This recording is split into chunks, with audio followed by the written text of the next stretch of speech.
Bien,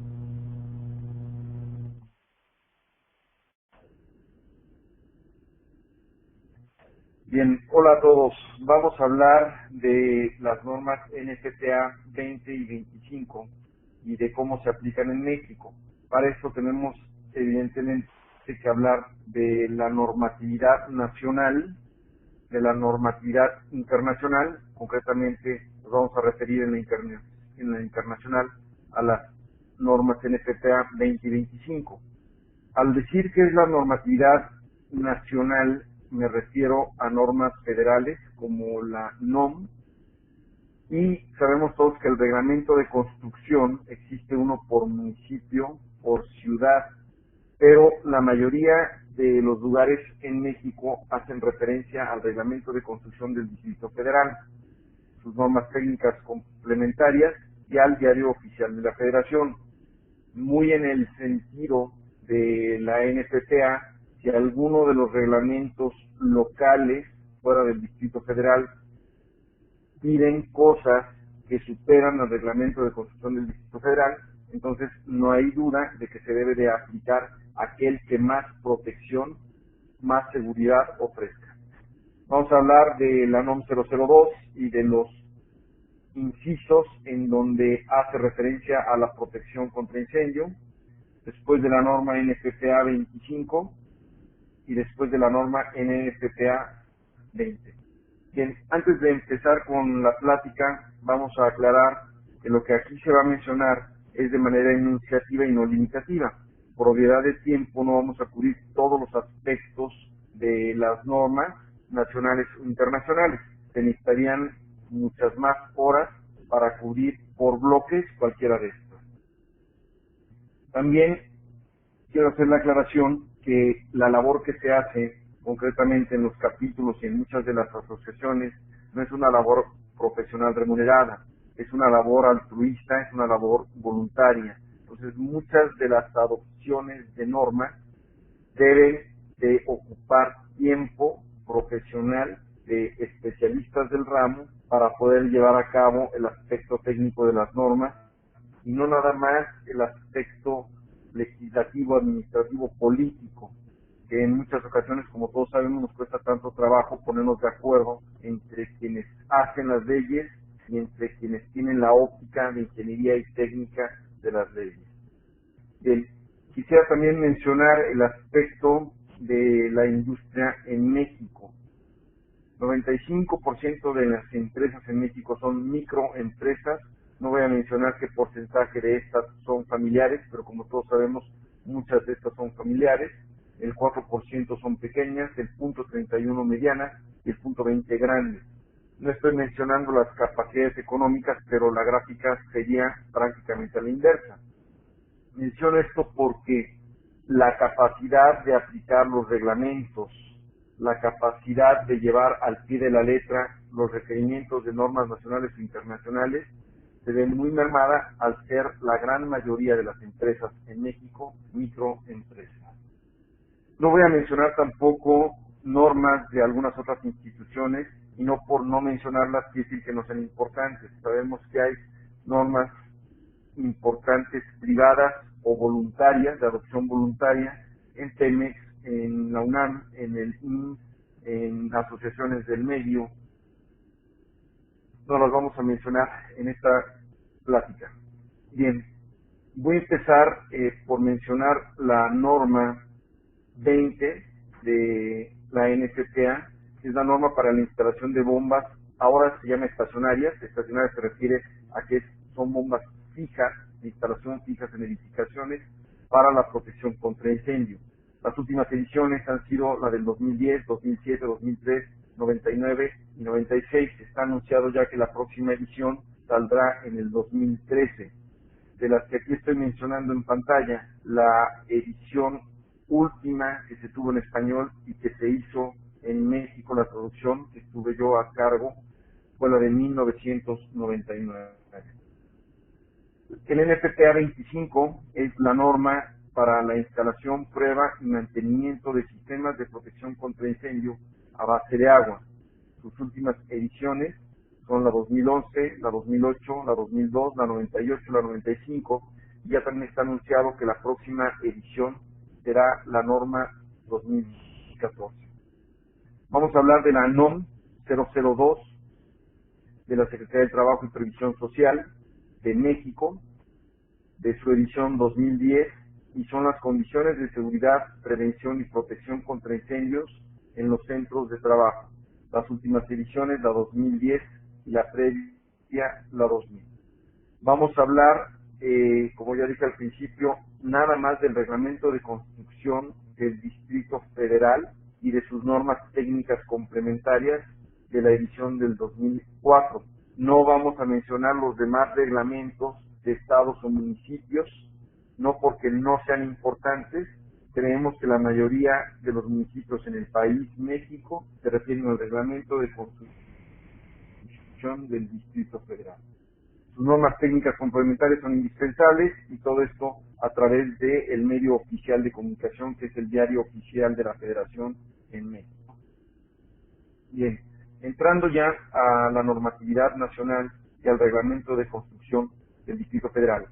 En el apartado 4.5 nos hace referencia a las previsiones que se deben de tener para protección contra incendio. Menciona a la NOM 002 de la Secretaría del Trabajo, que ya referimos anteriormente, a la 005, que es para transporte y almacenaje de químicos, la 26, olores y señalamiento, la 100, extintores de polvo químico, la 101, extintores de espuma química. En el apartado 4.5.1 se hace una clasificación de los riesgos de incendio en 3 rubros: bajo, medio y alto, y estas clasificaciones se hacen tomando en consideración la altura de la edificación, las personas que residen en la edificación, la superficie, los líquidos inflamables, los sólidos combustibles y material explosivo. En la 4.5.3 nos habla de cómo se debe de confinar el fuego en caso de que exista, a través de muros resistentes, barreras de protección contra incendio entre muros, ventilación, chimenea.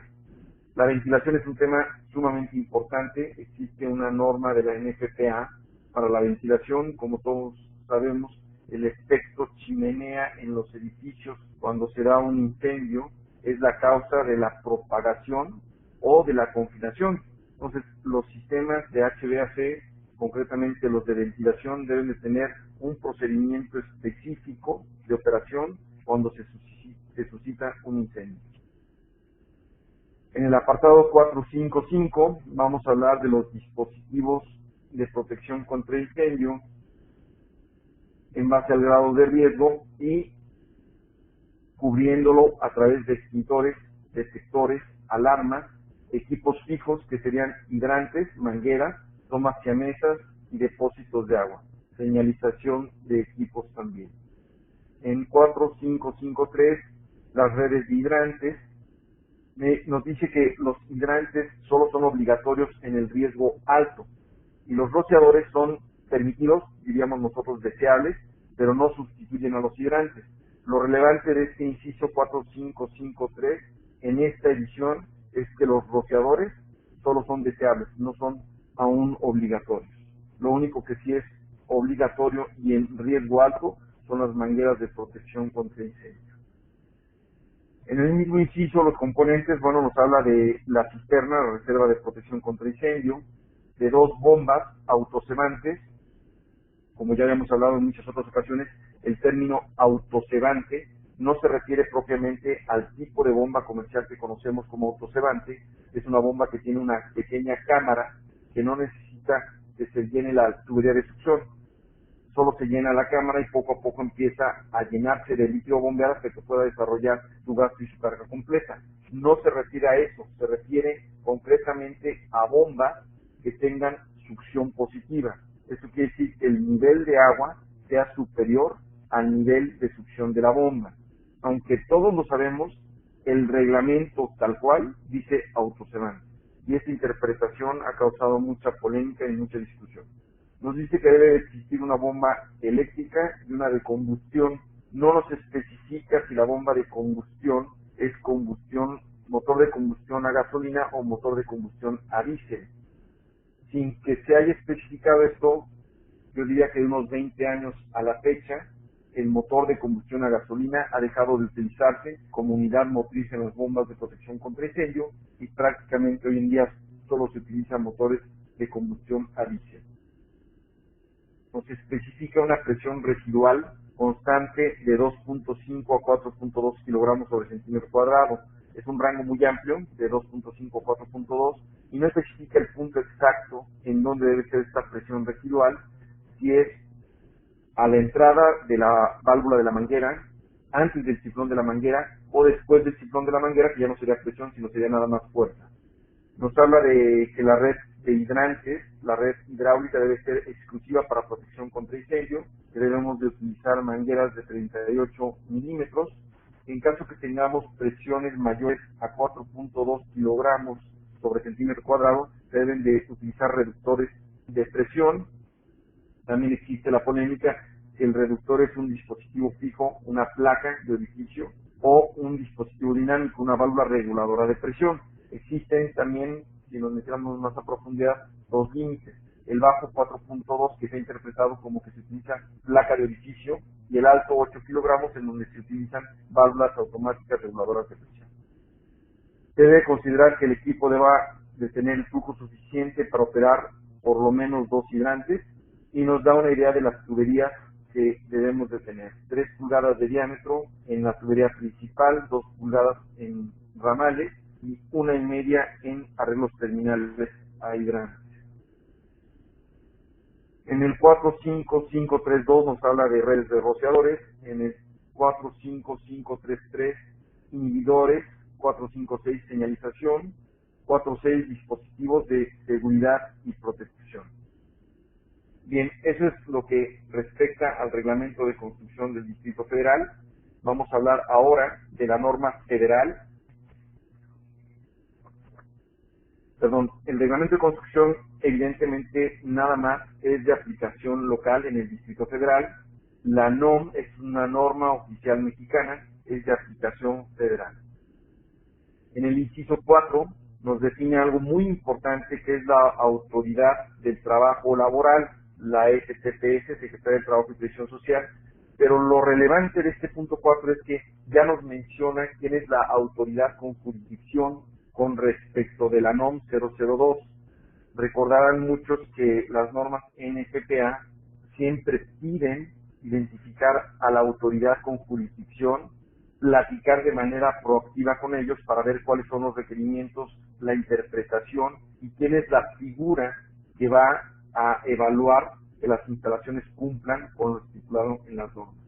Como una recomendación, tanto para fines del reglamento de construcción como para fines de la NOM 002, es muy importante identificar en sus localidades quién es la autoridad con jurisdicción. El encargado de protección civil, bomberos, una unidad de verificación, un director responsable de obra, quiénes. Hay que estar en contacto con ellos, necesitamos saber cuáles son las causales de clausura de operación de una edificación, cada cuándo van a venir a revisarnos, cómo se va a aplicar la norma. En el inciso 5 nos dice las obligaciones del patrón. En el 5.4 obliga a que se deben instalar equipos de protección contra incendio de acuerdo a la clasificación del riesgo que se hizo. Debe de existir un programa de seguridad y en el 5.8 debe de existir capacitación. En las obligaciones del patrón ya nos está diciendo que debe haber un grupo o una persona específicamente dedicada a la protección contra incendios. Yo sugeriría que es esta persona la que debe de estar en constante comunicación con la autoridad con jurisdicción. En las obligaciones del trabajador, obliga al trabajador que debe de capacitarse en temas específicos de protección contra incendio. En el inciso 7 que debe de haber un programa específico que capacite a los trabajadores, debe haber revisiones mensuales, mantenimiento anual y registro de bitácora. Para todos aquellos que preguntan qué tanta mano de obra se requiere para mantener y operar un sistema de protección contra incendio, hasta aquí, en el inciso 7 de la NOM 002, yo les diría que ya se requiere, por lo menos, de actividades mensuales. Este sería lo más barato de la mano de obra requerida. Vamos a ver más adelante en un ejemplo de un programa de capacitación específico que se requiere prácticamente actividades diarias, semanales, para la operación y mantenimiento de sistemas de protección contra incendios. En el inciso 9, los requisitos. En el 922A3, los equipos de protección contra incendio fijos pueden ser manuales o automáticos o semiautomáticos. Yo creo que con que hablemos de manuales o automáticos es suficiente. El término semiautomáticos a nadie nos ha dicho nada y solo ha creado confusiones. El término manual significa que en caso de requerir operación, una persona debe de presentarse a operar los sistemas y debe de saber cómo operarlos. Sabemos que muchas veces se causan mayores daños por la operación inadecuada de sistemas de protección contra incendio que los daños que puede llegar a causar el conato del incendio en sí. Los equipos automáticos también requieren de supervisión, lo hemos dicho en muchas ocasiones, que requieren de más capacitación y más supervisión que los sistemas manuales. En el inciso 924B, los equipos de protección contra incendio deben de tener una fuente autónoma de energía. Esta norma federal, en este inciso 924B, ya nos está obligando a que debe de existir una planta de emergencia con un switch de transferencia conectado hacia las bombas que están accionadas por motor eléctrico. Si hasta este momento hiciéramos un resumen, podríamos concluir que las normas que hemos revisado piden una bomba eléctrica, una de combustión sin especificar diésel o gasolina, una mantenedora de presión y aparte piden ya que estén conectados a una fuente de energía autónoma, al generador de emergencia. En el 931 nos dice que el riesgo alto debe de tener extintores, programa de seguridad, equipo fijo de protección contra incendio y detectores. En el 932 nos dice que el riesgo medio debe tener extintores, programa de seguridad, detectores. Y el riesgo bajo debe tener extintores, medidas de seguridad y detectores. ¿Cuál es el común denominador en los tres riesgos que acabamos de revisar? Me voy a regresar a el inciso 931 que tengo ahorita en pantalla. Pues vemos que es programa de seguridad, y en riesgo bajo es programa de seguridad, pero son medidas de seguridad. Con esto quiero hacer hincapié a lo que he hablado muchas veces, que debe de tener un procedimiento específico para la operación y el mantenimiento de sistemas de protección contra incendios. En la 12 nos habla de las unidades de verificación. En el 12.1 el patrón puede contratar, hago hincapié en el puede, contratar a una unidad de verificación para ver que su instalación está cumpliendo con lo estipulado en la NOM 002, que la vigencia del dictamen de la unidad de verificación debe ser de no más de 2 años. En el inciso A, el grado de riesgo, una vez más bajo, medio y alto, también clasificado como sucedió en el reglamento de construcción, por altura, por persona, por la superficie, por los líquidos inflamables que pueda tener la construcción, los sólidos y material explosivo.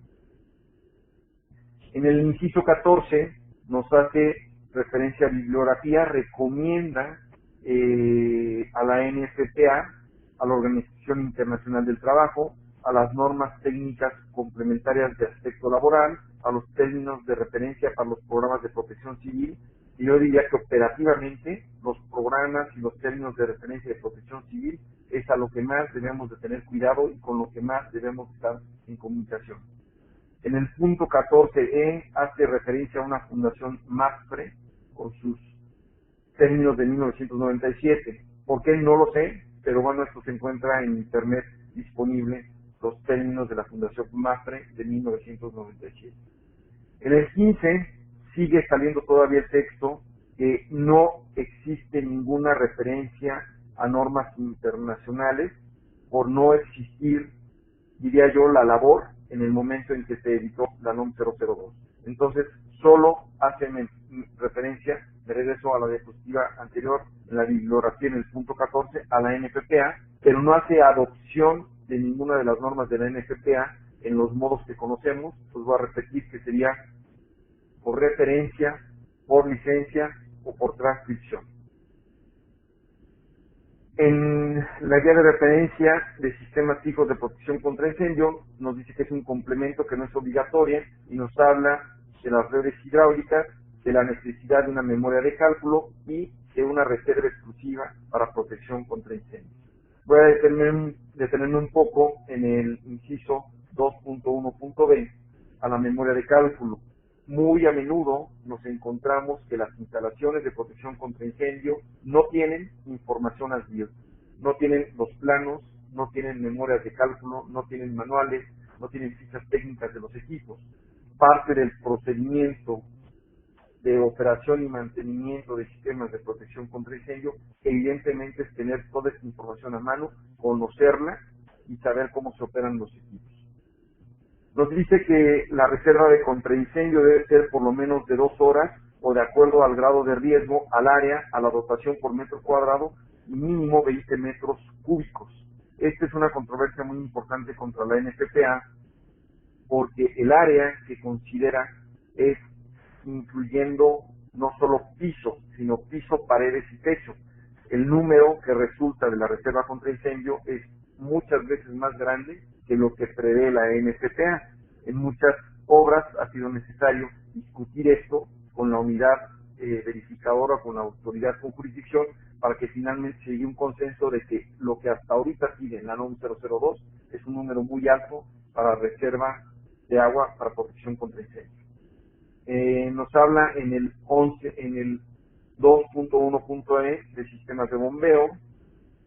Nos dice aquí concretamente que el bombeo con 2 energías, eléctrica y combustión interna, la bomba presurizadora, la bomba jockey, y aquí nos habla de una presión mínima de 7 kilogramos sobre centímetro cuadrado, sin especificar en qué punto debemos de tener esta presión.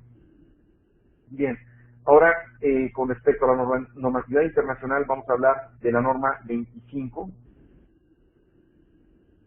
Esta norma habla de la efectividad de los sistemas de protección contra incendio, está 100% relacionada con el personal que la opera.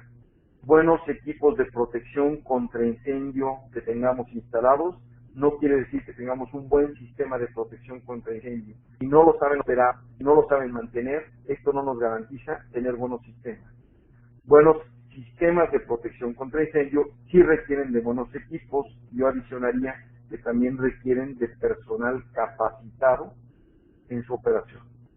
Es muy importante que en protección contra incendio no se debe ni subdimensionar ni sobredimensionar. Cualquiera de los dos aspectos afectan muchísimo a la operación de un sistema. Tampoco podríamos clasificar, hoy que está tan de moda, los edificios los edificios LEED, los edificios sustentables, los edificios verdes.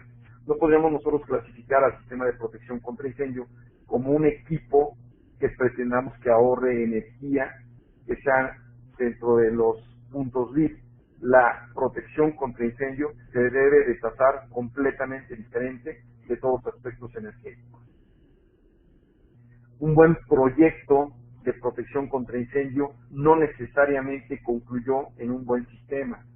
Existe afortunadamente una norma de la NFPA de commissioning de sistemas de protección contra incendio. Y lo que va a hacer finalmente el commissioning es garantizar que aquello que inició como un buen proyecto no solo se concibió en papel, sino que se construyó, se instaló y posteriormente se operó de acuerdo a norma. Entonces, desgraciadamente sabemos todos que los buenos proyectos no siempre concluyen en buenos sistemas. Sabemos también que en construcción y en operación las prioridades antes de la protección contra incendios son muchas. Todo el mundo se preocupa por el diseño, por la arquitectura, por la rentabilidad de los espacios, por la energía que consumen los edificios hoy en día, como ya había yo platicado, por la sustentabilidad, y desgraciadamente la protección contra incendio siempre está al final. ¿Y por qué está al final? Bueno, ya lo hemos dicho muchas veces. Si estamos en una edificación y falla la energía eléctrica, inmediatamente nos damos cuenta. Si falla el aire acondicionado, inmediatamente nos damos cuenta. Si falla el suministro de agua potable, si falla los sistemas de agua de drenaje, de todo nos damos cuenta. ¿Cuándo podemos nosotros darnos cuenta? que el sistema de protección contra incendio no está habilitado o que el sistema de protección contra incendio está fallando hasta que ocurre un incidente. No platicamos respecto de los hoteles, que no quiere decir que todo huésped que llegue a un hotel después de registrarse tenga que ir al cuarto de máquinas para que el encargado de mantenimiento le muestre que los equipos de protección contra incendio existen, que hay bitácora y que hay procedimientos. Hay cadenas hoteleras muy grandes que dentro de sus normas de operación entienden esto, y es por eso que ciertas aseguradoras sugieren a los viajeros, a los congresistas, a los profesionales que realicen sus actividades o sus pernoctas en ciertas cadenas hoteleras, porque son cadenas que están operando de acuerdo a normas internacionales, concretamente NFPA. Y bien, cuando hablamos de operación, sabemos que antes que nada está la producción. En una planta industrial, lo principal es sacar adelante la producción, sacar adelante el proceso, hacer que la empresa siga siendo rentable, y la protección contra incendio, una vez más, muchas veces se relega a los últimos lugares. No quiero decir que ese es el caso general, por eso en la primera diapositiva hice la aclaración de la población del censo de industria que tenemos en México.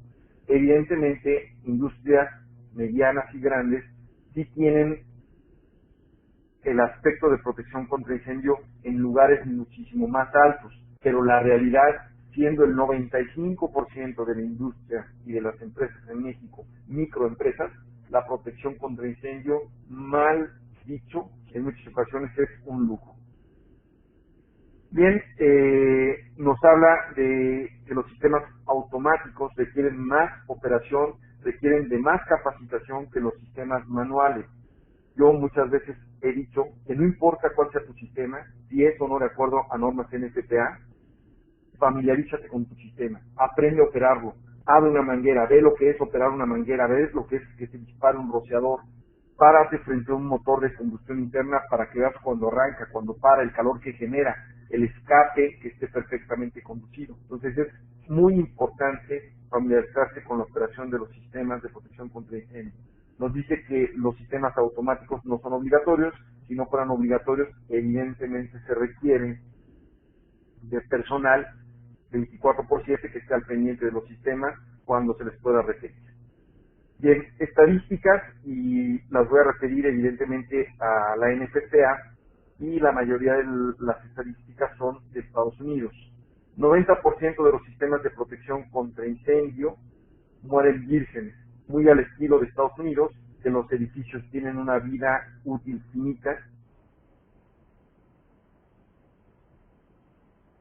Nunca operaron contra un conato, simplemente operaron en pruebas periódicas. 30% de los sistemas de protección contra incendio automáticos fallan al momento de la entrega. 50% de los sistemas de protección contra incendio fallan después de 2 años. Y este último de la diapositiva 40, 35% de los incendios tenían una válvula cerrada.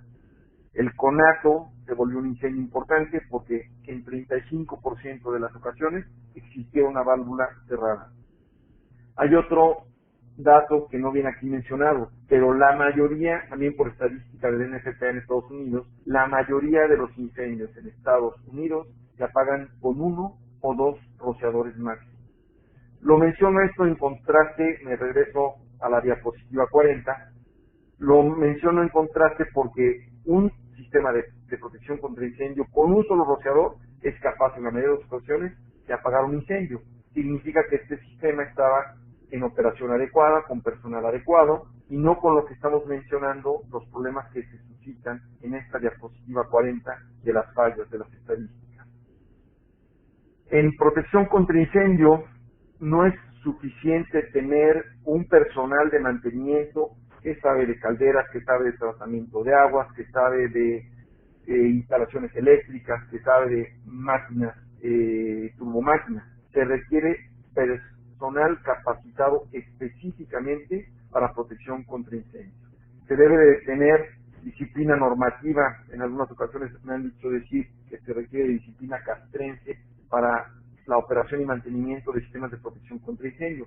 Y esto lo digo porque a veces, lo verán ustedes en la norma, dice, ve y revisa que el manómetro de presión en la línea esté entre tal valor y tal valor. Y mucha gente cree que esto es inútil, o sea, ¿para qué voy otra vez si ayer lo revisé?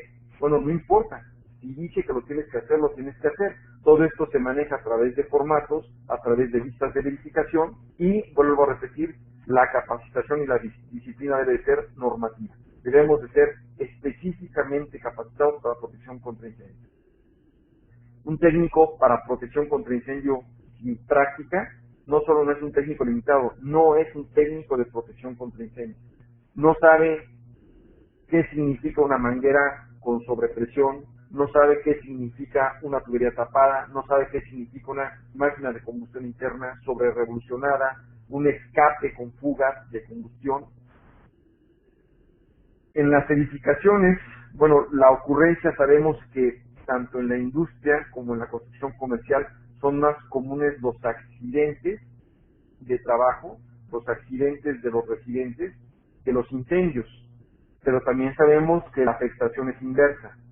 Suceden más paros por incendios que por accidentes. Esto también nos sugiere, esta estadística nos sugiere a que debemos de tener el procedimiento protocolario normativo que mencioné en las diapositivas anteriores. Bien, entrando ya a la norma NFPA 25, el objetivo de la norma es dar un grado razonable de protección contra incendio a las vidas y a las propiedades a través de conocimiento técnico, procedimientos mínimos de inspección, prueba y mantenimiento. Menciono aquí los principales capítulos, verán que del 4 me salto hasta el 14, les voy a explicar por qué. Los primeros 4 capítulos hablan de la administración, publicaciones relacionadas, definiciones y requisitos generales. En las definiciones, una de las más importantes, como ya lo han leído en normas de la NFPA, es que es una autoridad con jurisdicción, el debe y el puede. Cuando puedo hacer algo, es optativo. Cuando dice debe, no hay duda, lo debo de llevar al pie de la letra. Y en los primeros 4 capítulos yo diría que son introductorios.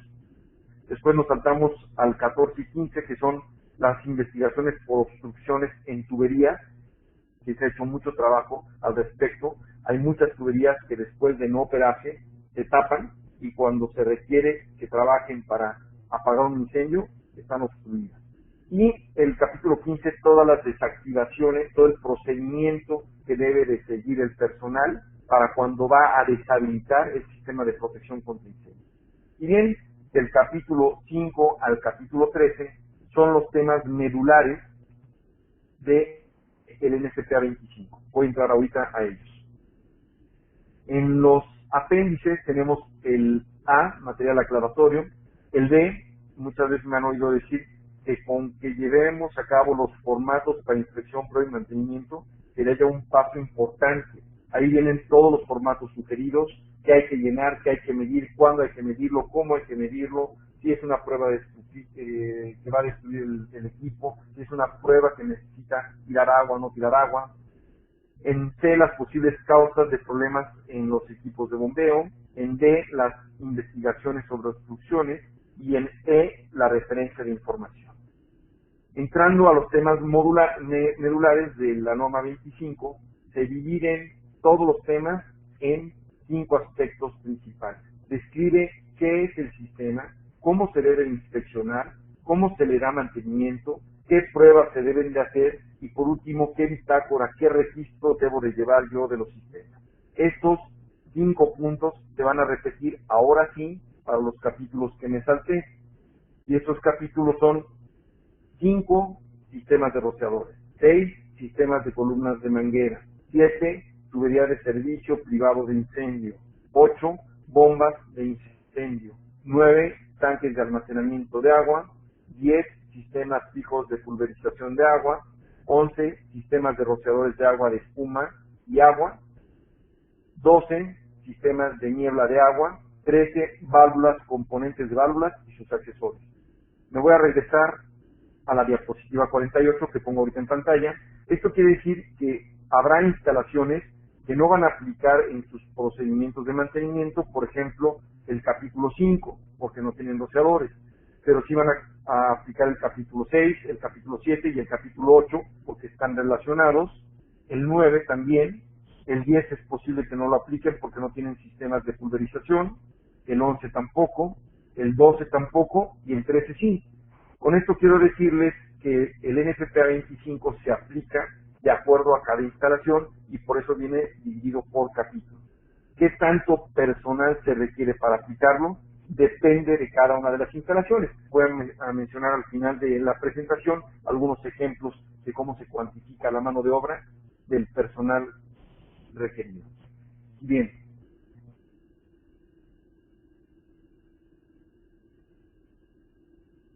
El NFPA 25. Bueno, pues en un principio no existía como una norma, sino simplemente se juntaron todos aquellos que estaban relacionados con la operación de sistemas de protección contra incendio y empezaron a sugerir que por qué no ponían por escrito los procedimientos de inspección, prueba y mantenimiento que ellos llevaban, los revisaban, sacaban un consenso y los ponían como procedimientos deseables. En un principio existía como una adición de la NFPA 13, la norma de rociadores, y de la NFPA 14.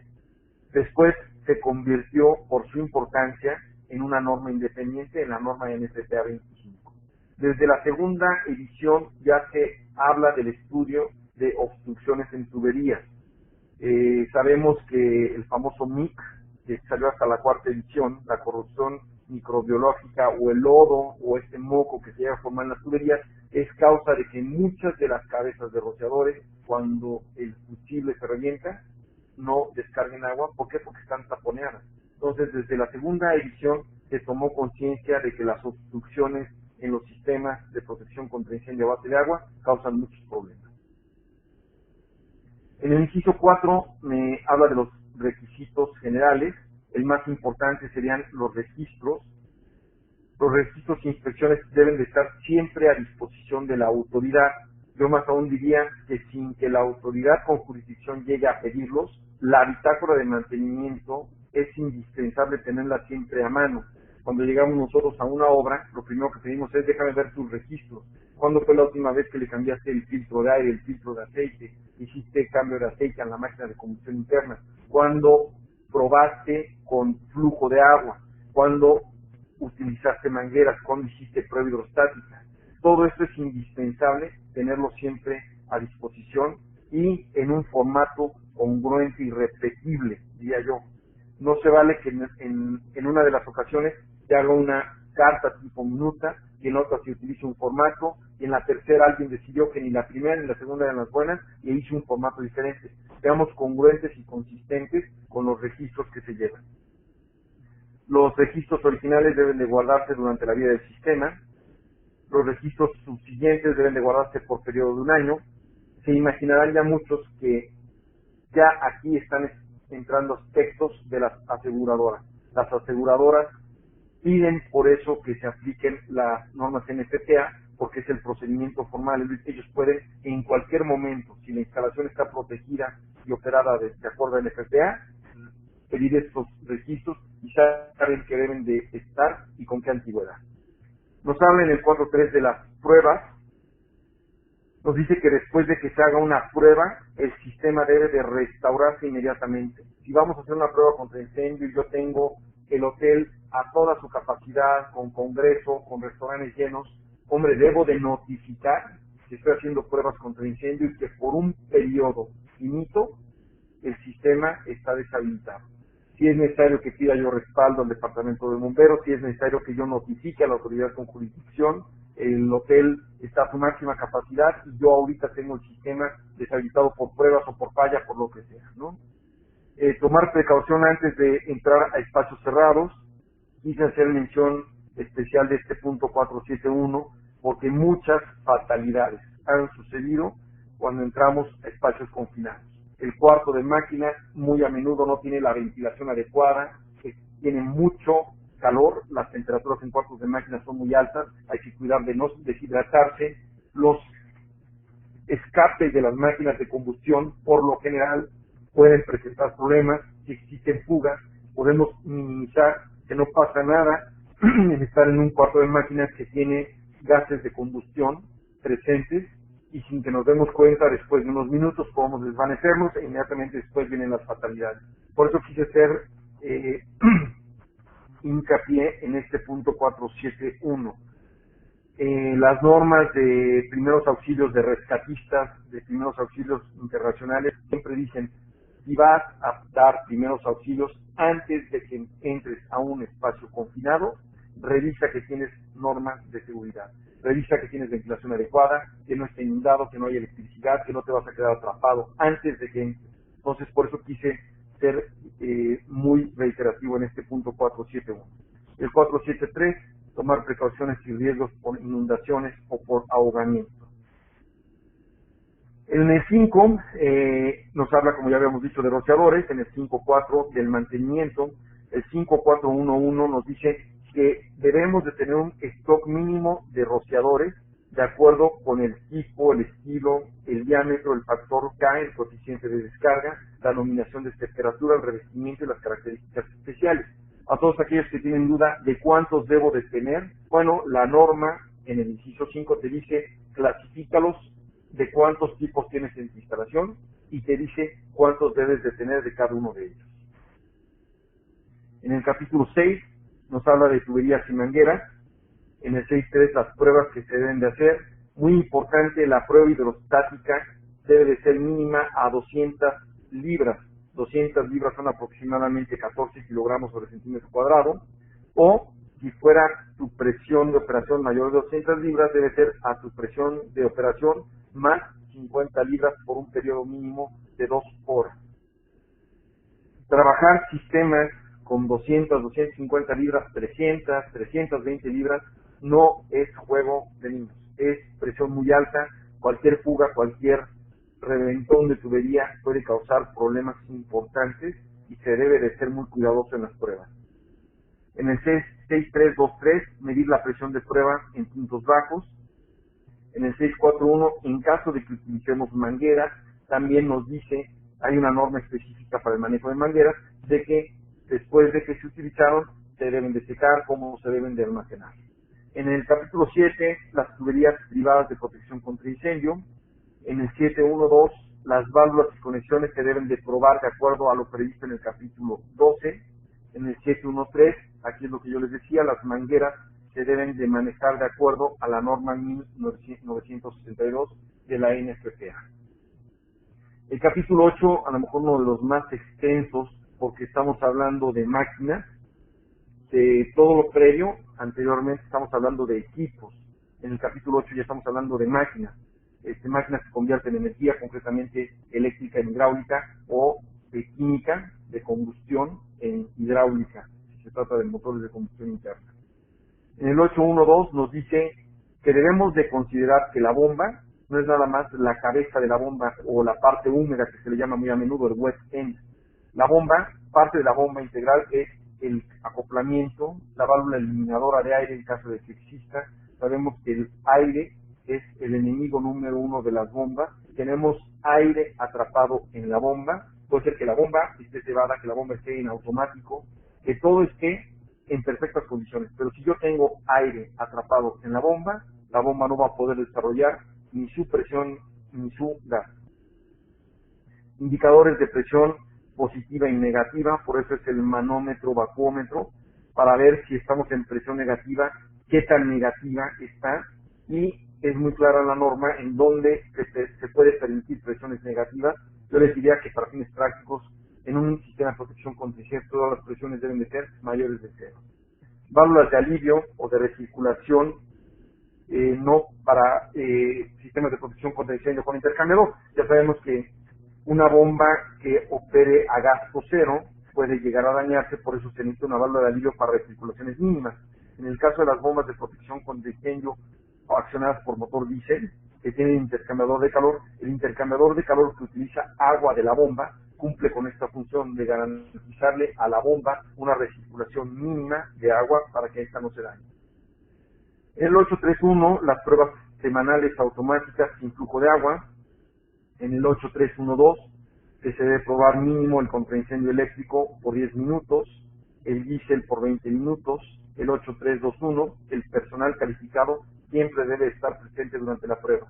Muy a menudo nos sucede que el tablero se quedó en automático, la prueba semanal está habilitada, la bomba se puso en operación, el personal no estaba presente y resultó que las descargas del intercambiador inundaron el cuarto de máquinas y dañaron todo el equipo. Es indispensable que el personal esté siempre presente en las pruebas. Capítulo 9, tanques de agua. El 9.2, la inspección. El tanque y su medidor deben de tener niveles y deben de revisarse trimestralmente. Los tanques que están bajo presión deben de estar de acuerdo a NFPA 72. La temperatura del agua siempre debe estar por arriba del punto de máxima densidad o de congelamiento, que es 4 grados centígrados. Bien, esa fue una vista general de la norma NFPA 25, como dije, enunciativa, no limitativa, es mucho más profunda la norma.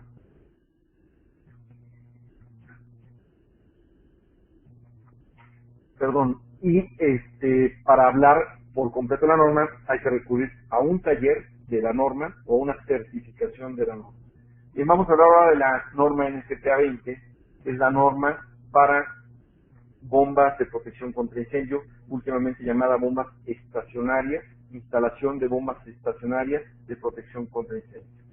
La primera norma de rociadores de 1896 ya hablaba del corazón literal de los sistemas de protección contra incendio bajo el agua, ya hablaba de las bombas, pero las mencionaba solo en un inciso y mencionaba que podían ser bombas de vapor o bombas de desplazamiento positivo. En 1899 se creó un comité técnico específico para hablar de las bombas de protección contra incendio. En 1899 se concebía todavía las bombas de protección contra incendio como una fuente secundaria para apagar el incendio. Y hago mención de que en 1913 en Estados Unidos se permitía las bombas de protección contra incendio con motor de combustión a base de gasolina. Inmediatamente después de 1913 se prohibió la gasolina. Hoy en México, como ya lo mencioné, no hay todavía una norma que prohíba la gasolina. Se prohíbe de manera voluntaria, diría yo, ya se tomó conciencia en el mercado y se dejó de utilizar los motores a gasolina por la baja confiabilidad que tienen al arranque. El motor diésel resultó ser más confiable en el arranque. Cuando un motor de gasolina se ahoga, ya no hay manera de echarlo a andar, sino hasta que se deja descansar, hasta que se libera el exceso de gasolina. El motor diésel, si está precalentado, arranca inmediatamente, y si no está precalentado, los tableros NFPA tienen previstos intentos de arranque hasta que el motor se pone en operación. En 1999, como les dije, se hizo el proyecto de la norma NFPA 20 en español. Aún es de utilidad, aún mucha gente la utiliza junto con la norma en inglés para ayudarse al entendimiento. Y quiero hacer hincapié en que hicimos este proyecto, me tocó participar en la traducción, me tocó hacer la traducción, pero se hizo para el español mexicano. Y como saben ustedes, ha existido mucho celo entre el español que se maneja en Argentina, en Colombia, en Venezuela, en España, en cualquier otra parte de habla hispana, contra el español mexicano. La terminología técnica, ¿no? Me acuerdo que me decían, ¿cómo que flecha? Pues flecha, ¿dónde están los apaches? Eso no se llama flecha, eso se llama eje rotativo. Y en ese sentido eso es cierto, pero hay muchos aspectos técnicos que pueden llegar a causar confusión. Por eso siempre recomiendo que si van a utilizar una norma en español, vean de qué país es, que sea congruente con el lenguaje que ustedes utilizan, que sea familiar, o si no, tengan a mano también la de inglés para la correcta interpretación. En 93, aspectos de suministro eléctrico a bombas de protección contra incendio. En el 2003, por primera vez ya se habla de que las bombas de protección contra incendios se pueden utilizar a velocidad variable, que ya puede haber controladores a velocidad variable. En el 2007 ya habla de los tableros de velocidad variable para bombas de protección contra incendios. El objetivo de la norma 20 es proveer un grado razonable de protección para la vida y las propiedades contra los efectos del fuego a través de instalación de bombas de protección contra incendio y basado en principios de ingeniería, información de prueba y experiencias de campo. El término desechables a lo mejor tiene una traducción muy literal de disposable, pero debemos de entender que las bombas de protección contra incendios son sacrificables. Hay que tener esto siempre en mente. Las bombas de usos generales tienen tableros de protección, tableros de fuerza y control para protección de la bomba. Si se va a una fase, protege la bomba. Si tenemos sobrecorriente, protege la bomba. Si tenemos bajo voltaje, alto voltaje, todo protege a la bomba. En protección contra incendio, el objetivo es que la bomba provea hasta la última gota de agua, a costa inclusive de la bomba misma. Si la bomba está en alta temperatura, en baja presión de aceite, si la bomba está desalineada, si el inserto flexible del acoplamiento se va a dañar, nada de eso importa. La bomba debe de seguir proveyendo agua. Entonces, la norma 20 dice las bombas son desechables, son sacrificables. Ninguna norma mexicana al día de hoy coincide. Muchos tableros de protección contra incendios para normas en México todavía protegen a la bomba por todo. Es que no hay agua en la cisterna o hay bajo nivel de agua en la cisterna, por eso la bomba se protegió. No importa que el nivel esté bajo, la bomba debe de succionar, aunque sea con aire como sea, pero proveer agua a la red de rociadores o a la red de hidrantes. La norma 20 reconoce que siendo la bomba la máquina más vieja del mundo, la máquina más estudiada, no va a inventar el hilo negro, no va a inventar el agua tibia, y todo lo referente a la construcción, nomenclatura, mucha de la operación viene referida a la Biblia de las bombas, que son las normas del Instituto de Hidráulica. En el 542 dice respecto del comportamiento que la unidad completa de protección contra incendio debe ser probada en campo, de acuerdo a lo estipulado en 14.2. Muchas veces se ha acrecentado el mito de que como la bomba se probó, como la bomba viene certificada, como la bomba ya trae una curva de comportamiento avalada por un laboratorio tercero, no se deben de hacer pruebas en campo. No es cierto, se deben de hacer pruebas en campo, de acuerdo a lo estipulado en el inciso 14.2. En fábrica cada bomba deberá de probarse individualmente, proporcionar la información detallada y demostrar que se cumplió con el gasto y carga con el que se pidió la bomba. Estas son las famosas curvas certificadas que debe dar el fabricante. Las bombas, los motores y los tableros de protección contra incendio deben de ser específicamente listados para protección contra incendio.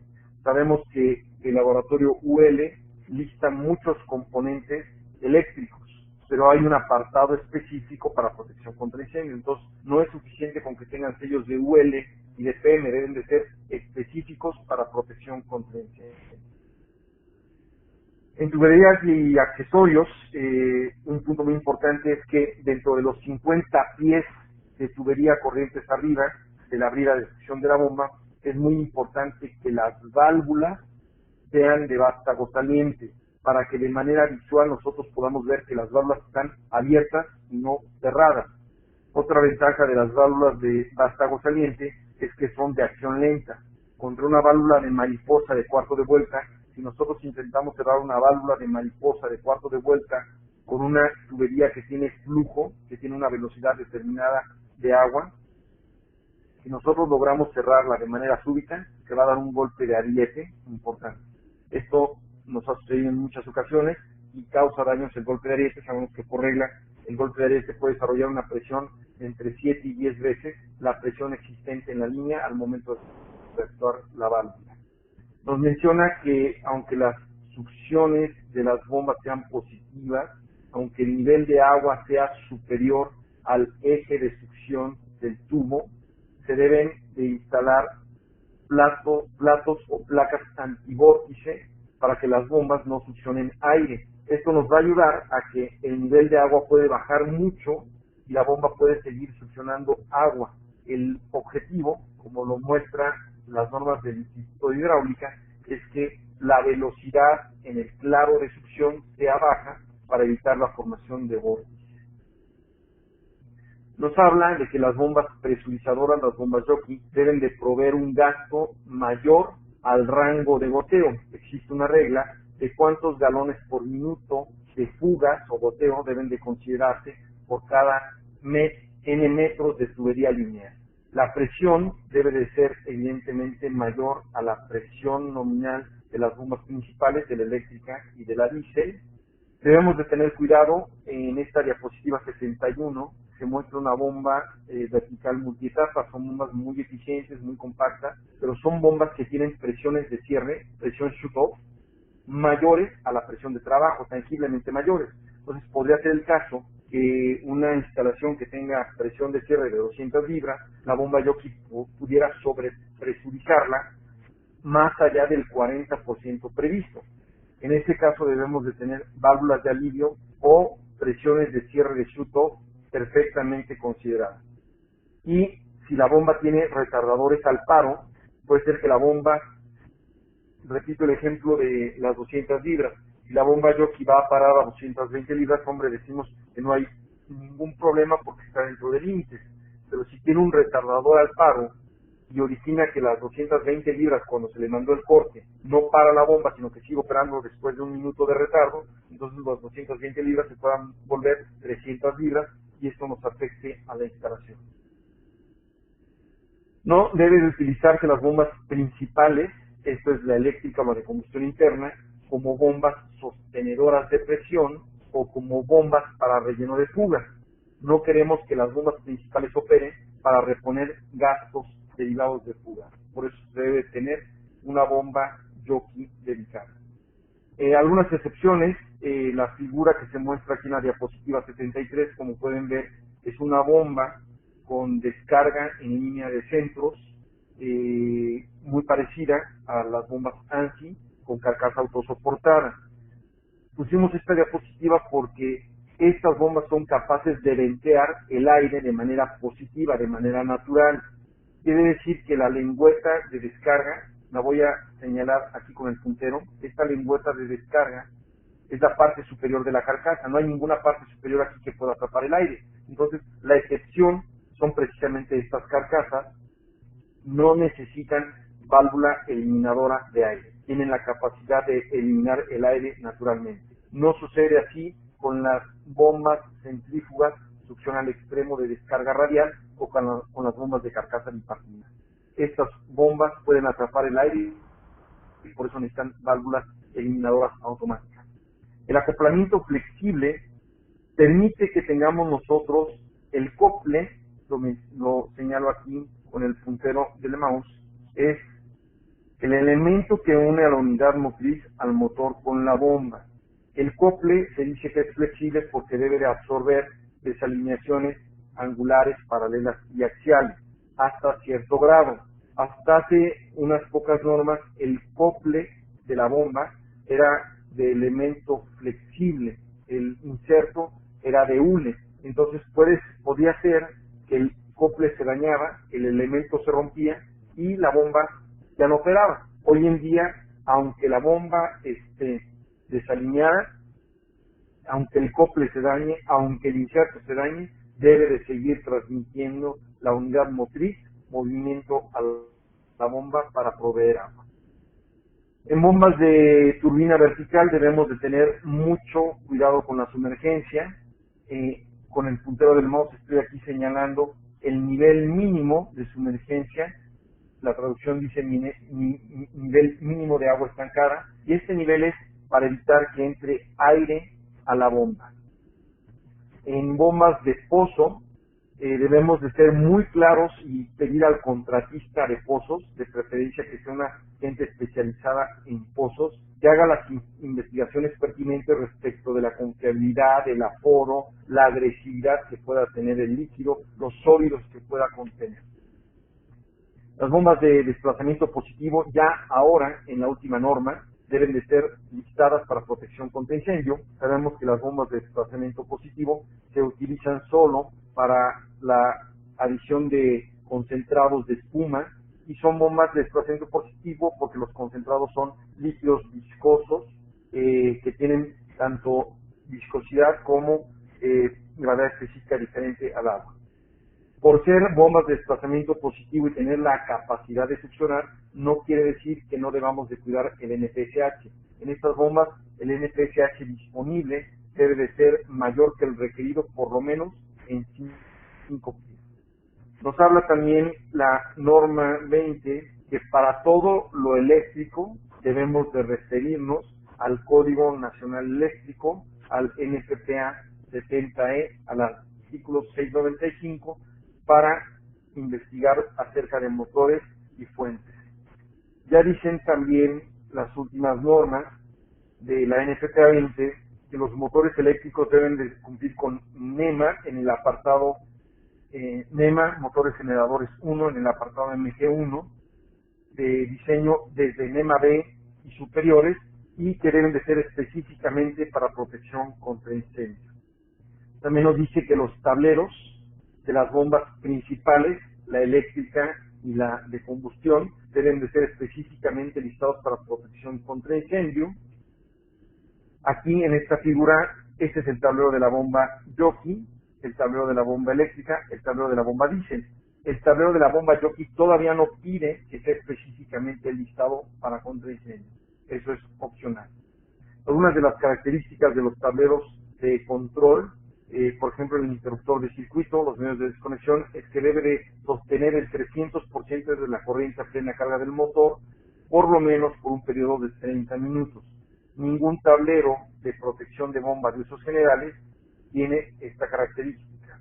En el motor diésel de combustión, como ya les había dicho, sustituyó al de gasolina, pues porque es mucho más confiable en el arranque. Se tenía el mito que no se utilizaba el de gasolina porque el de gasolina era muy volátil la gasolina y podía fácilmente causar un incendio. Si bien es cierta la volatilidad de la gasolina, el tema principal, la razón principal por la que se utilizó el diésel fue por la confiabilidad en el arranque. Los motores deben de ser específicamente listados para protección contra incendio. Aquí quiero hacer hincapié en que cuando se da mantenimiento a los motores y que por lo general se recurre a las agencias de fabricantes locales para que le den mantenimiento, en más de una ocasión llegan y dicen, este motor está mal. ¿Por qué? Porque no se protege por alta temperatura, no se protege por baja presión, nada más se alarma. Hay que aclararle si el que está dando mantenimiento es una agencia independiente, es una agencia del fabricante de motores, y esta no es una aplicación vehicular o estacionaria común, es un motor, es una unidad motriz de una bomba de protección contra incendio, por lo tanto las protecciones y paros se consideran de manera diferente.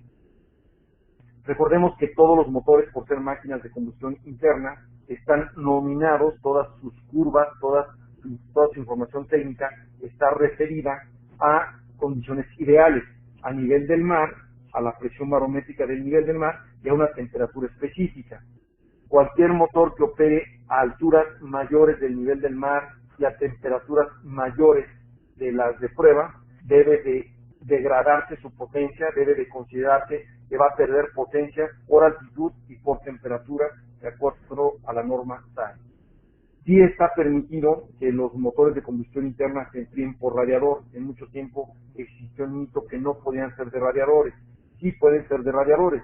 El problema que no siempre se enfrenta de manera adecuada es que el radiador va a estar descargando una cantidad importante de volumen de aire caliente en el cuarto de máquina.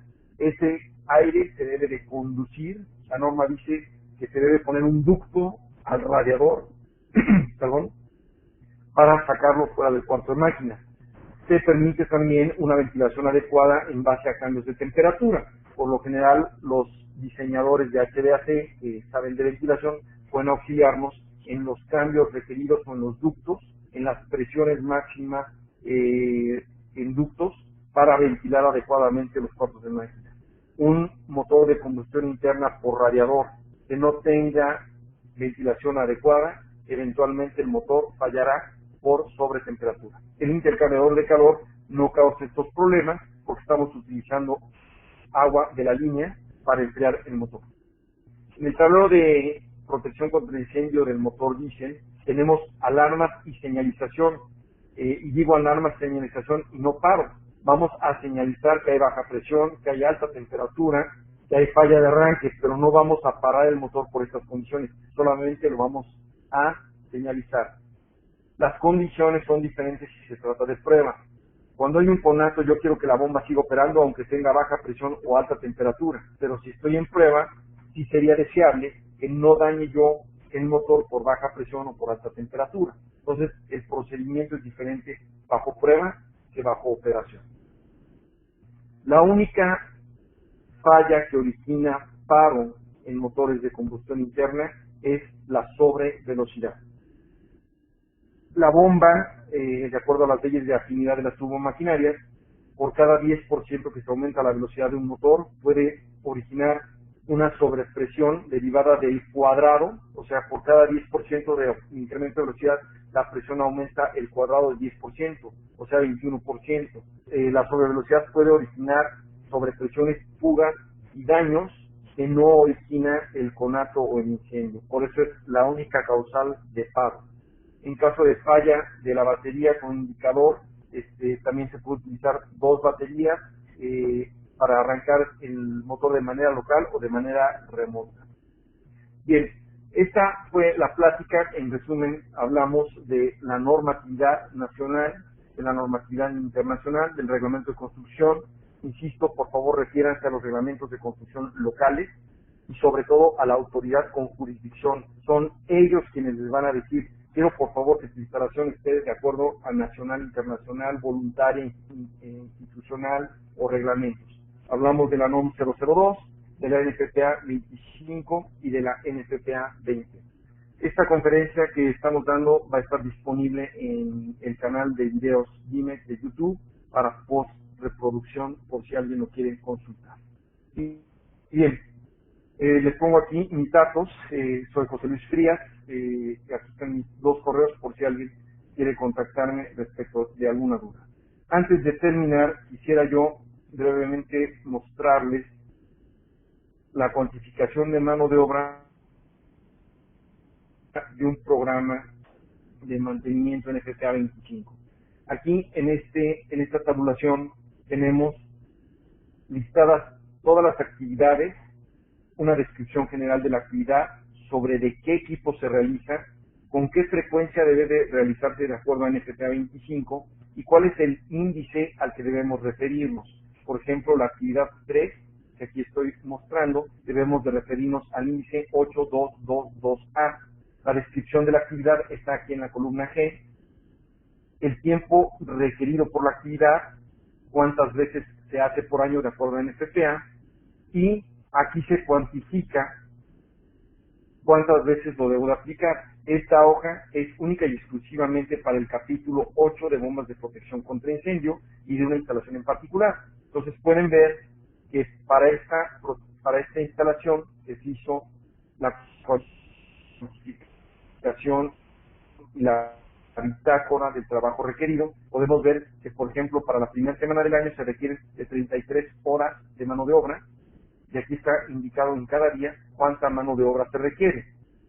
El programa nos avisa cuando excedemos de 8 horas de mano de obra por día o cuando excedemos del límite de horas de trabajo por semana. Esta es la manera en la que se hace un programa de operación de mantenimiento y operación de sistemas de protección contra incendio a base de NFPA 25, y se hace uno por cada uno de los capítulos que se quiera aplicar.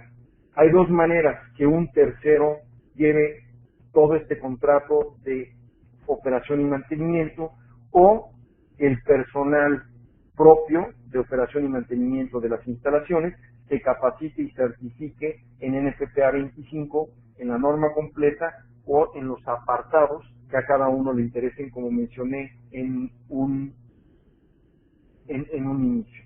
Bien, bueno, pues esto es todo respecto de la plática. Gracias a todos por su atención. Me despido. Soy José Luis Frías.